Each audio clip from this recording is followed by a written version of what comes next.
Hey, everybody. Welcome back to another episode of the Work Hard, Invest Harder podcast. I am your host, Justin Dixon, and I've got Annie Dickerson on the podcast today. This is a really interesting podcast. We dig into her background, where she started out as a teacher for Teach for America and kind of fell backwards into real estate investing through house hacking when her realtor in DC, and when they were helping her with her first home, instead of buying a condo, pushed her in the direction of maybe buying a duplex and being able to rent out one of the units to generate some cash flow. Then in 2017, started investing in small multifamily fourplexes in Huntsville, Alabama, even though she was living out in the Bay Area. And then in January of 2018, she quit her job to really focus on real estate investing full time and met Julie Lamb and created Goodegg Investments. Now they've raised millions of dollars across multiple asset classes, including hotels. They're getting into storage and industrial. So we unpack a lot of this stuff. And they also do some crowdfunding to bring in some equity for their real estate deals, which is super fascinating. So let's get Annie on the pod.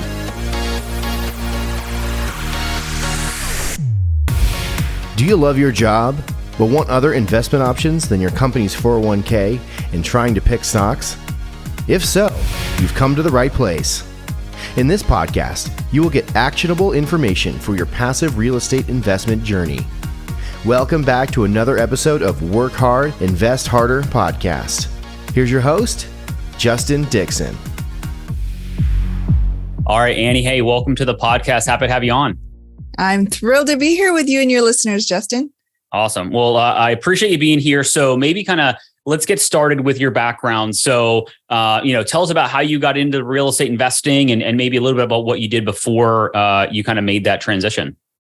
Oh boy, I did all sorts of things before I got into real estate. In fact, I never wanted to get into real estate. It was never part of the plan. Growing up, I wasn't even aware that real estate investing was really a thing. Nobody around me did real estate investing. My parents were kind of fearful of the stock market, and they never bought a house of their own. So all growing up, we lived in rental homes. And so I graduated college and I went to I joined Teach for America. So I started out as a fourth grade teacher. And then I went into game design because I wanted to make educational games. And then I got into learning and development, creating trainings for companies. And so here I was, totally focused on my own career path and focused on the corporate ladder. And my husband on the side, he all of a sudden out of the blue gets into real estate. And I'm like, all right, do your thing, get it out of your system. And he became a realtor when we moved to the Bay Area about 10 years ago now. And as he built his business along the way, he asked me to kind of help with his business. And I was so reluctant at first. I was like, no. You do your business. I'm going to do my career thing over here. Right. But he talked me into it. So I took his website under my wing. And so that summer, this was summer of 2017, I was running all around Oakland, Berkeley, the East Bay, and taking pictures and videos for his website. So we launched the website that fall. And this is how little I knew about marketing at the time. After we did the whole website, all the branding, all the pictures, everything, then I said, who's your target audience? And so at that point, he told me it was people like us who wanted to get started in real estate investing, because we had been doing it, in bits and pieces on the side. Okay. And so I said, okay, well, if you want to help people who want to get into real estate investing, I think there's this thing called content marketing. And I was like, I think I have to teach people how to do it. And so at that point, I kind of fell into the real estate investing rabbit hole and started first just building our own portfolio. In fact, I wanted to quit my job to just do real estate, but just invest for ourselves, these small multifamilies. And one thing led to another. We realized that I quickly realized that we had lots of friends and family who wanted to invest in real estate also, but they didn't want to do any of the work. Yeah. And so in looking for a solution for them, that's when I discovered the power of passive investing and syndications. And so that was about 5 years ago now. Okay. So I guess you mentioned kind of that real estate really wasn't part of the journey. And then your husband kind of pulled you into it a little bit via his website. And then at what point did you start to say, okay, well, we want to start to actually invest in real estate? Like, what was the trigger point, or what was the reason why real estate was a vehicle versus the stock market? Or obviously you were working in W-2. So I imagine the company you worked for had a 401k or some type of investment vehicle or retirement vehicle there. So why real estate? Like, how did that kind of start? So actually, we had started investing. So I mentioned right out of college, I was a teacher. And so my husband and I got married young. We were 23 when we got married. And we followed the whole plan. We were like, okay, married, we got to buy a house next. That's the next thing on the checklist. So we actually did. But we were living in Washington, D.C. at the time. And we were fortunate to have this really great realtor who, we were looking at all the condos and lofts. We thought we were going to be cool. We were in our 20s and said, those are nice, but you might want to look at something more practical. And in DC, there's all these row homes, and a lot of them are not 1, but 2 units. And so he said, if you play your cards right, you could live in 1 unit, rent out the other, and eventually you could get it to be cash flow positive. And so that was my first introduction into this idea of real estate investing. And it seemed fairly doable to me because I would be living in the same place and just renting out a part of the home that I was living in. And so that's when we started when we were 23, and that whole house hacking model worked for us. So we started to just rinse and repeat with that. So we named them after letters of the alphabet. So we had Alpha, then Bravo, then Charlie, and then Delta. And so we kind of had proven out this model that real estate worked, but just on a very small, every few years we'd buy one and then we'd move out of the previous one and rent that out. And so we knew that it was a model that was working. So at the point when I decided to go more, become more serious about real estate investing, I already had a proof of concept. It was just, I had never invested in a property that I didn't personally live in. So that was a whole learning curve in and of itself. Yeah. So you were kind of doing house hacking, maybe even before house hacking was like the buzzword or the term that it is now. You were kind of one of the pioneers. And that's actually really interesting to kind of, because, if you're looking at condos, you have neighbors right next to you, right? So you're sharing walls still. So this is, for you, it kind of would feel like the same thing, but you're also a landlord. So you had to deal with some of the other, things that you wouldn't have to deal with if you were actually living in a condo. So that's super. So you moved to the Bay Area. And then at what point did you kind of make the shift of, I want to quit my job and kind of get into this full time? So I mentioned I did teaching, then game design, and then instructional design. And so by the time that this real estate thing came around, I'd been out of college for 10 years. I had had 9 different jobs. And so I was exhausted from this W-2 game. I just could not find the right fit for me. And now in hindsight, I know it's because I was meant to be an entrepreneur. Right. But I was trying to fit my entrepreneur mold into a W-2 world, and it just wasn't working. And it had never occurred to me at that point that there was another way. I just thought, I got a hammer and everything looks like a nail. I just got to keep looking for jobs. And one of these jobs is going to be the magic ticket. Right. And it never occurred to me that maybe there's another way. Maybe I don't have to have a job. And so when I started to look into real estate investing, that was the real aha moment. Even though we had been house hacking all these years, I never really put 2 and 2 together, because the house hacking was, we did one every few years and it was just a few $100s a month. I never thought that it could be a model that could scale. But when I looked into real estate investing seriously, I realized, wait a second, if I acquire X number of these rental homes, each one producing a few $100s a month, that starts to add up. And then I thought, wait, then I could start to replace my salary and then I don't have to work at all. How great would that be?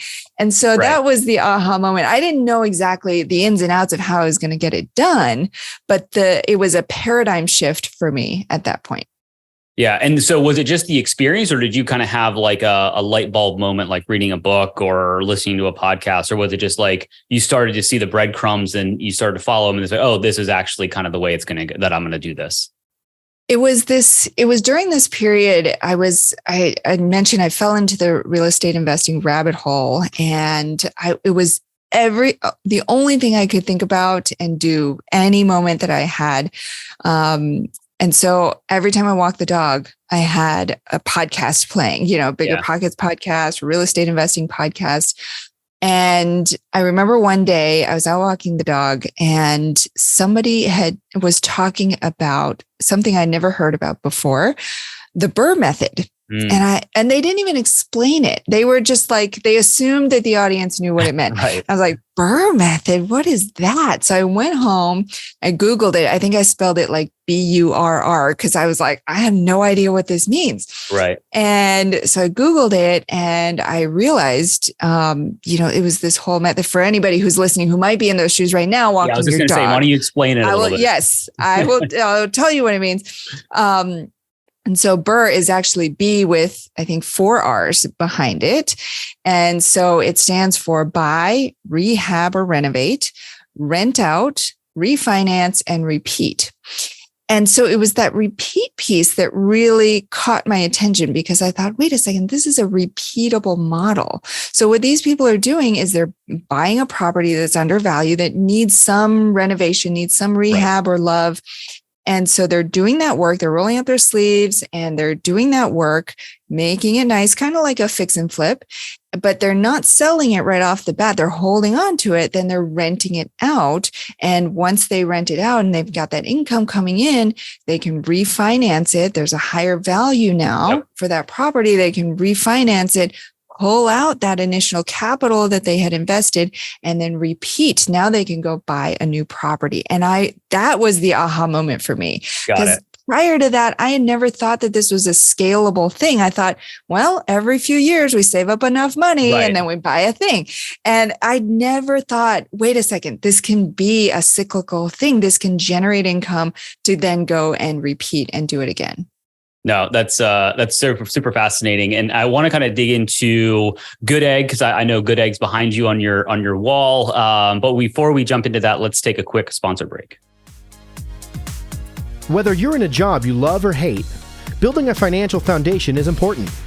This foundation can support you by providing passive income, stability in an uncertain economy, or the launching pad for you to start your own business. Great Venture Capital helps busy professionals invest in commercial real estate to build passive income streams, grow wealth, and take advantage of tax benefits. If you'd like to learn more, check us out at greatventurecapital.com or send an email to justin@greatventurecapital.com. All right, we are back on the Work Hard, Invest Harder podcast with Annie Dickerson. We're kind of at a point in your journey where you're just kind of getting this bug. You kind of talked a little bit about the BRRRR method before we took a break. But now I want to talk a little bit more about kind of what you're doing now. Because obviously I know you from Goodegg Investments and helping to build some of our marketing and automation on our website. So talk us through where you went from this BRRRR method strategy to quitting your job. And then obviously you've got a business partner. So let's kind of dig into kind of what you're doing over the last handful of years. So once I had that aha moment, immediately was like, oh my gosh, this is what I need to be doing. I need to figure this out. And so, we live in the Bay Area where it's very expensive. So I quickly realized, okay, I might not be able to do this here. It would take too long to save up another down payment, but we've got money where we could invest it in another market out of state. And so I started by researching all these different markets, and we quickly settled on Huntsville, Alabama. This was 2017. So at the time, Huntsville, Alabama, not a lot of people knew about it. It was kind of an up and coming market and it fit a lot of our criteria at the time. And so we quickly built up a portfolio of, I think it was fourplexes, so 16 doors in Huntsville, Alabama. And I was so giddy. I was like, yeah, this is going to be great. I'm following all of the, everything that everybody's saying, and I'm doing the underwriting. I got this. This is so easy. Mm-hmm. And of course, months down the road, things started to fall apart. But in the meantime, I was like, okay, I really enjoy doing this. Every time that I would get together with friends and family, it was all I could talk about. And so, of course, they wanted to learn it too. And I'd start telling them all the steps in the process. And they said, wait. No. You misunderstood. I don't want to do any of the work. I have this money here that's sitting here that's doing nothing. Could I just maybe put it into the next fourplex or something that you're buying? And at the time, I knew nothing about group investing. And I thought, well, I don't know. These properties are kind of small. There's not really a lot of room. Right. And so I said, well, good luck. But I had so many of these conversations. Again, I had another light bulb moment. I said, wait a second. All these people have the same problem. And they don't know how to fix that problem, but I know how to do this. I just need that missing piece where I can kind of bring them all together. Right. And so I started digging. And that's when I discovered syndications. And here's the part where it lit a match under me, because once I discovered syndications, I was furious because I was like, wait a second, I've been doing all this work to find and invest in these rental properties. Nobody told me I could do this as a passive investor. Right. Nobody told me that I could just park my money with somebody else. They could do all the work. Yeah, you're doing all this work for a couple of $100 a month. And then you're like, wait, I could have taken all this capital and put it into some bigger deals and made some more money. Exactly. Not only that. So I was like, oh my gosh, I cannot believe this exists. And second, I was like, why don't more people know about this? I can't believe at that point, I had been investing in real estate for 10 years. I had never heard of anything like that before. And so I said, okay, well, now that I know about this, I can't just brush it under the rug. I've got to go out and tell people about this because I know the power of real estate and I know that it can change lives. Yeah. And so that's when I really seriously considered quitting my job. And in fact, in January of 2018, I did quit my job and I was working as a creative director at the time. Great salary, great benefits. I left that behind, having never done a syndication of my own before and having really no backup plan. I was just like, one way or another, I'm going to figure this out. Yeah. And as luck or as the universe would have it, the very next week after I quit my job, I met my now business partner, Julie, at a conference. And very cool. So I guess let's talk a little bit about the transition from you meeting Julie, and I guess maybe how did that kind of start, and then from meeting somebody at a conference to then being like, okay, let's start a business together, because obviously that tends to be a longer term relationship and can have some negative outcomes if it's not set up properly and aligned and all that fun stuff. So how did Goodegg kind of form at that conference? So at that conference, the business cards I brought, Justin, didn't even have any business name on them. They were literally just like Annie Dickerson. It had my Gmail email on them. And it was just a picture of me with my son on it. And I started handing those out. But, at that conference, it's better these days, but back then there were very few women at this commercial real estate conference and even fewer Asian women. And Julie and I are both Asian women. And so we kind of got connected that way, started up a conversation and quickly realized that we both were in this business because we wanted to help other moms and other women to get into real estate investing. And so we connected on that level, but we didn't partner up right away because just like dating, you don't jump into marriage right away.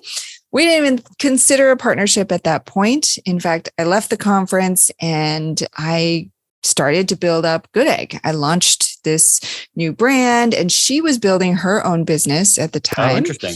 And her business was called Lamb Capital Group. And so we were each doing our separate things within the same circles when we kept in touch, saw each other at a few more conferences. And then a few months later, because we're both based in the Bay Area, at least at the time, we decided to meet up in the city and grab coffee. And at that point, I still remember it clear as day. We were sitting across the table from each other, and she said, "So now that you've been in the business a few months, what do you love about this?" And I said, "Oh my gosh, Julie, if I could just create content all day long, the blog posts and the videos and the courses, oh my gosh, I would be in heaven." Yeah. The one thing that I wish I could just take off my calendar are those investor calls. So I love investors, and this is why we're doing it, but it just breaks up the flow of my day. I can't get into that creative flow. And she's looking at me all wide-eyed, and she's like, wait, I love that part. She's like, I live for those phone calls. It's the blog posts that kill me. She's like, I would sit there, the cursor's blinking at me, and I have no idea what to write. Got it. So that's when we started to seriously explore a partnership. So you guys were the yin to the yang kind of thing. You had compete, or you loved things that the other person hated, and that's typically a marriage made in heaven. And so you had Goodegg kind of created, and so now you guys kind of can combine companies. It sounds like. And so, what is your role in the syndications that you go after, or maybe start at the beginning and kind of how did that first syndication go? Because as listeners know, there's multiple areas of a syndication that you can get involved in. You can be the deal finder and actually go out and find these and underwrite these deals. You can be, an asset manager. You can also raise money for these deals to obviously get them across the finish line. So maybe talk us through kind of how maybe the first syndication went and what part of the syndication process you were involved in. So our role has really evolved over time. And if you asked me then, I would have no idea that we'd end up where we are now. We were just, it's like when you find a great hole in the wall restaurant and you're like, oh, I just got to tell everybody about this. You never intend to get into the restaurant business yourself. But that's kind of, I like that. That's kind of how it went for us. And so we started out as just investors ourselves. And we said, hey guys, we've found these great things. And we within our network, we know all these great sponsors of these deals. We can give you access. And so that's really how it started. And I think of ourselves more as an education company than a real estate company, because at the very beginning, it was all about education because people didn't know what this thing was about. And so it was all about teaching people, getting them familiar with it, getting them comfortable with it. And so in those early days, it really was like we'd connect with somebody within our sphere who had an open opportunity. And they said, hey, do you want to come alongside and maybe take on some responsibility, but also raise a little bit of capital? So we'd raise maybe $500,000, maybe $1 million per deal that we were doing at the time. And this was 2018 when we started. So the first year, I think we did 9 or 10 deals that way. Okay. Second year, another 9 or 10 deals. And so our investors got very used to this flow of, we'd open up a deal, but because we had such limited capacity for what we were bringing, it fill up very quickly. Yeah. And which created great demand. And it was a great way to grow our business because people, they always want what they can't get. Right. Right. Oh, I missed that one. Give me the next one. When's the next one? Yeah. That's right. Exactly.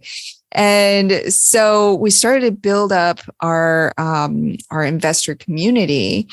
And after those first couple of years, then we started to be able to raise more and more capital into the, $2, $3, $4, $5 million at a time. And then at that point, all of a sudden we said, wait a second, now we can go to these sponsors and we can negotiate perhaps a little bigger piece of the pie for us and our investors. And so within the last few years, not only have we done that, but we've also, because we're bringing more investors to these opportunities, we also have a bigger responsibility because we have a bigger group of investors. And so we've now brought acquisitions in-house, we've brought asset management in-house. So we have all those skill sets in house. Whereas before it was just me and Julie telling people about this great restaurant we knew. Now we're bringing on the actual people with the skill sets so that we can participate in a meaningful way in each deal from start to finish. Interesting. So your business really has evolved from being kind of the education, capital raising, bringing investment opportunities to your sphere of influence, your friends and family, to now having a fully integrated acquisition real estate investment shop where you have people that are finding deals, underwriting, and then are you able to, at this point, to kind of just take down these, and typically you're going after 100+ unit apartment complexes? Is that the kind of strategy, if you will? Yes. Got it. So that's super interesting. Because I think when you and I started working together from a marketing standpoint, it was a year or two ago, and I don't think you had the full integration at that point. So this is recently, right? Yeah. Within the last couple of years, we've grown our team to now about 10 people. So we have all those skill sets in house, which is such a benefit for both us and our investors to have those skill sets and to be able to take a little bit more control in each of these deals, which some of them we are able to take down on our own now. And some of them we do so in more of a joint venture model. Got it. So we're recording this in mid-July 2023. Obviously the last few years and potentially when you kind of started bringing all these things in-house, the market was solving a lot of problems by just rents going through the roof and cap rates being compressed and very low interest rates. And now we're kind of in the exact opposite. Rents aren't growing as fast. Interest rates are through the roof. So I guess what has changed in your strategy from an acquisition standpoint to, still find deals for your investors? Because, investors that I'm talking to, some are, nervous, right? They kind of want to hold on to a little bit more cash, which, you could argue one way or the other if that's a smarter or not smart strategy. But then you've got other investors that are like, I want to deploy this capital because inflation is killing me, and I want to get into something that's a little bit more kind of resistant to that and more stable and can produce some returns. So how has your kind of process changed just in the last, 18 months, in this high inflation, high interest rate market? Yeah, it's certainly a different world out there right now than a few years ago. I definitely agree with you there. So there's a lot of ways that we've shifted our overall strategy. One way is we don't solely invest in multifamily. We're looking and we're investing in alternative assets, one of which is hotels. And so multifamily, we still very much believe in the fundamentals of multifamily, and we're still investing in multifamily, but we're looking at creative strategies. For example, we have a deal under contract right now where we are assuming a HUD loan, and this is a new development. And so these types of HUD loans aren't available if you're just buying an existing multifamily property. These are development loans, and so we're assuming this loan, and it's at a low fixed rate of 3.8%, where we couldn't get that if we were to initiate a new loan right now. And so we're looking for opportunities like that where we can still find strong assets, strong performing assets, but with also strong financing options, creative financing options. And so, of course, those are harder to find.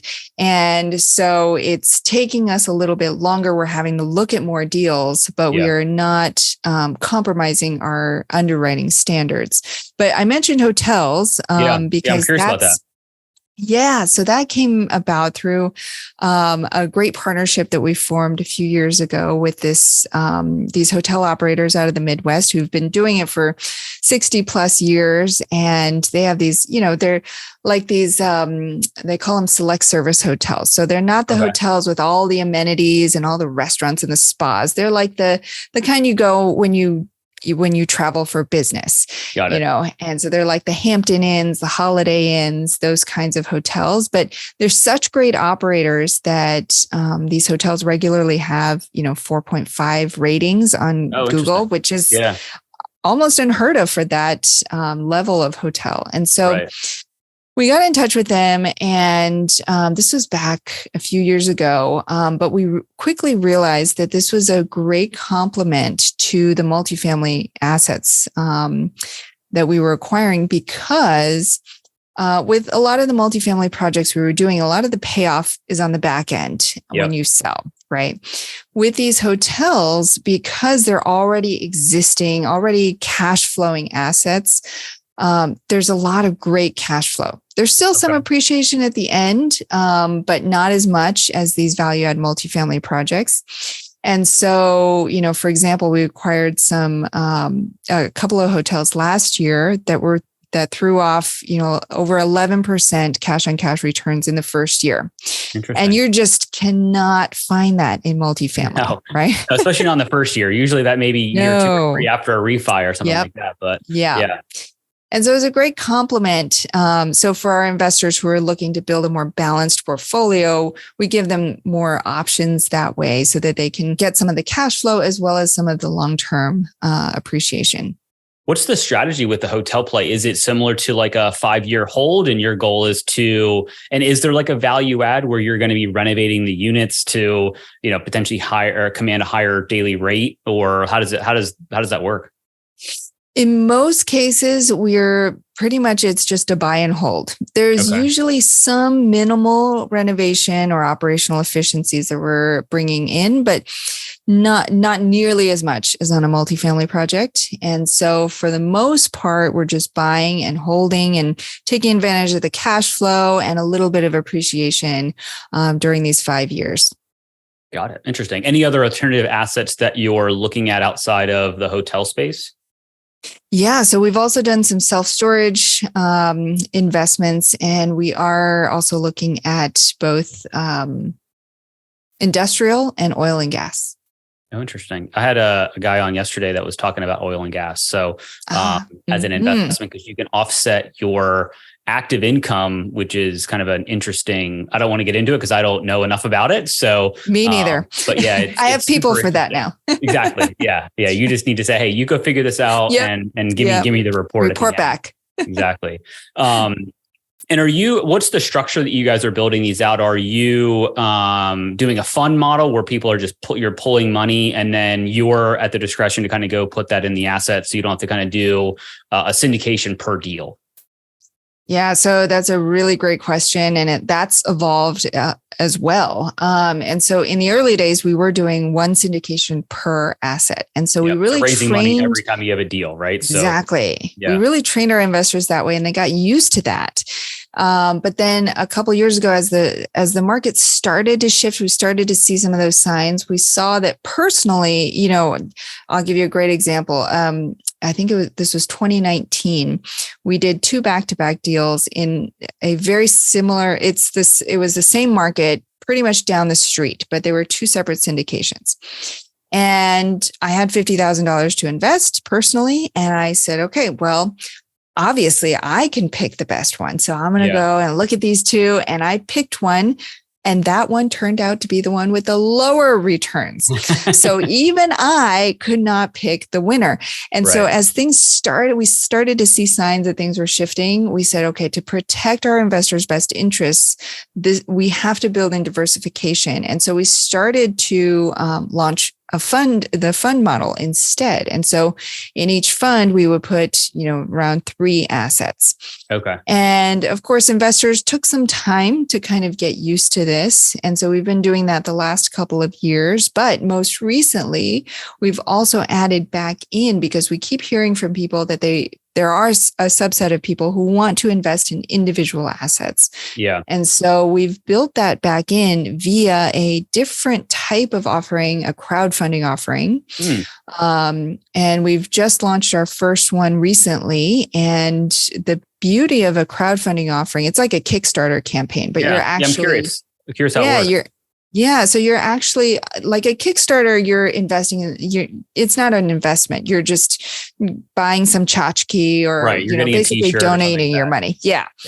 But now you have these crowdfunding investment vehicles where you can actually leverage this model of crowdfunding to actually make an investment. And so what we've been able to do is crowdfunding is available to anybody. You don't have to be an accredited investor. Right. And so we've been able to open this up to all of our non-accredited investors. And there's not that limit in a 506B deal of 35 non-accredited investors. It can be as many non-accredited investors as we want. And we can set our own minimum investment. And so for this last one that we did, we set it at $10,000, where normally our minimums are $50,000. So it makes it much more accessible for people. And what's cool about it is they make it so easy for people. You can actually, and we didn't let people do this because we didn't want people to get into further debt, but you can actually pay for an investment with a credit card, which is crazy. Yeah. That sounds dangerous, but I guess you rack up some points that way.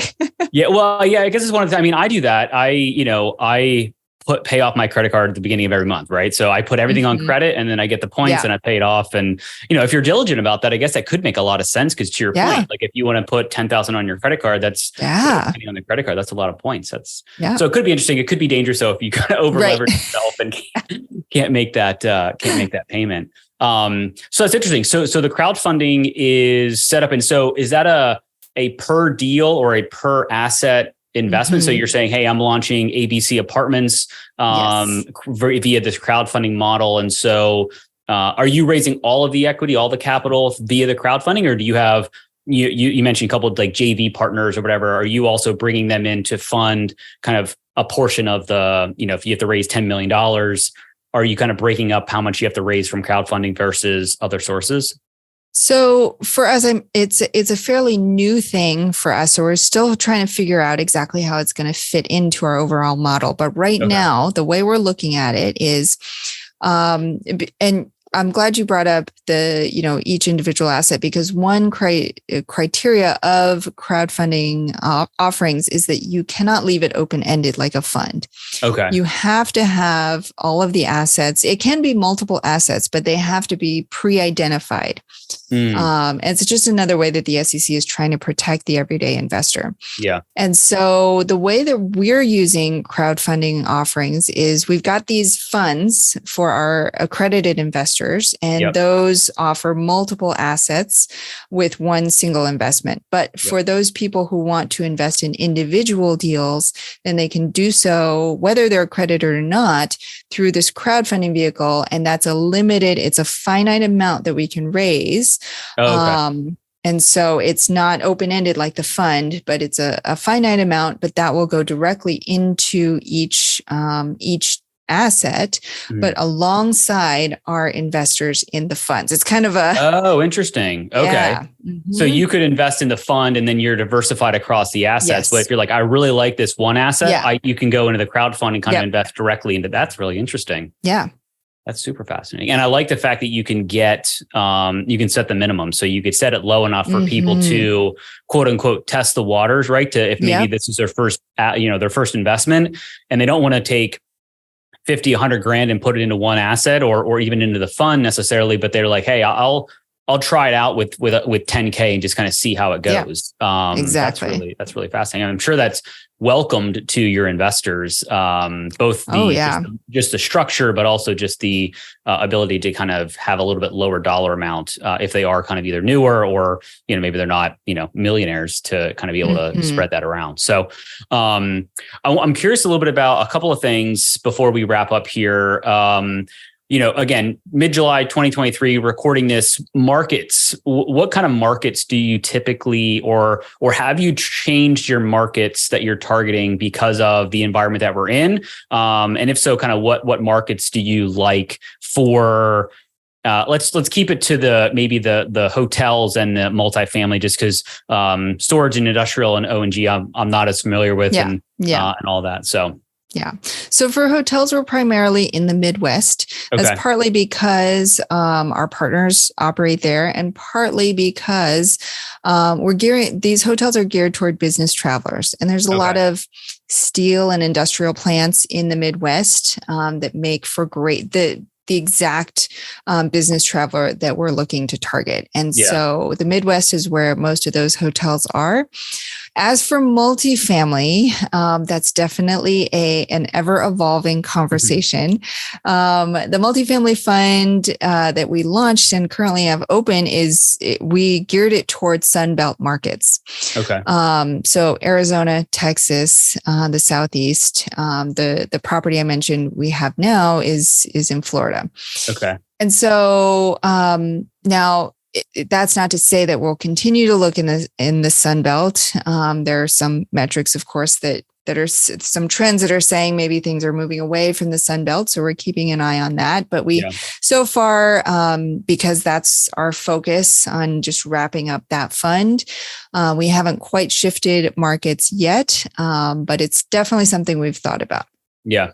And I know that maybe you're not directly involved in all of the underwriting, but have you, I've been seeing the first quarter this year, there were very few properties being listed. Now it seems like the last quarter, there's been a lot more, but there still seems to be a delta between what sellers are asking for, which still feels like 2021 valuations versus what maybe reality is and what, a syndicator or operator would acquire in this higher interest rate market. Are you seeing the same kind of trends in deals that you're looking at? Yeah, we are seeing the same thing. And I feel for them. If I had to sell right now, I'd want to get those higher dollars too. Right. I might not get it, but I'd still hope for that. Yeah, you shoot high. Yeah, exactly. So I definitely understand where they're coming from. But yeah, we're seeing the same thing as well. Got it. And I guess, my audience tends to be people that are, hardworking people. They, maybe this is their first dose of kind of real estate investing, or, they're still trying to build their portfolio. What's kind of some advice that you would give somebody that is listening to this and they're like, hey, maybe they've done what you did. Maybe they've done some single family investments, like they bought a house and kept it and then bought a new house. And so they have, some semblance of real estate investing. But if they really want to get more involved in the passive side of syndications, like how would you, because it is more difficult to underwrite or understand, a 100-unit apartment complex with all the complexities versus, I can buy this house for X, my mortgage is Y, and I can rent it for Z, right? So what would you say is kind of a good first step other than continuing to listen to this podcast and others? But, 100%. That was going to be the one. There you go. I gave it away. I really do believe in the power of podcasts though. And I think that's such a great one. And that's how I learned to become more comfortable in this world, because there's just something about hearing somebody's voice. A podcast is such an intimate medium because you've got somebody's voice in your earbuds for, 30 minutes, 40 minutes at a time. You feel like you're sitting down and having a fireside chat with them. Yeah. And so, it really helps you to get comfortable and hear the language people are using as they're talking about these potential opportunities, hearing about the questions they're asking, hearing about how they're thinking about them.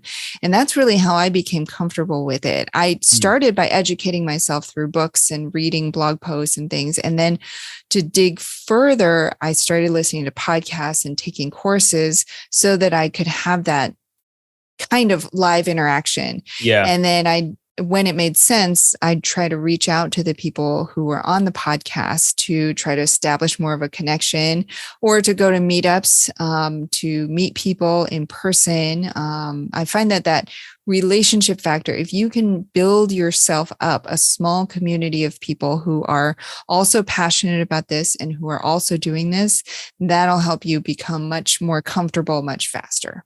Yeah, because most syndications are $50,000, $100,000 minimum, right? So you've got to either meet somebody and get a really good gut feel right away, or it takes some time to build that trust with an operator to say, hey, Julie, I have this, or Annie, I've got this deal. Are you interested in putting $50K into it? It's like, well, I don't know who you are, right? So you've got to at least kind of build some credibility and some track record before somebody's going to be just willing to kind of give it up. So this has been a lot of fun. I could kind of dig in more and peel back the onion even further, but I've taken up a lot of your time. So I want to kind of finish the podcast the way I finish every podcast, with a 3-pack of questions that I ask every guest. So first one, what's one piece of advice that got you started or helped you on your real estate journey?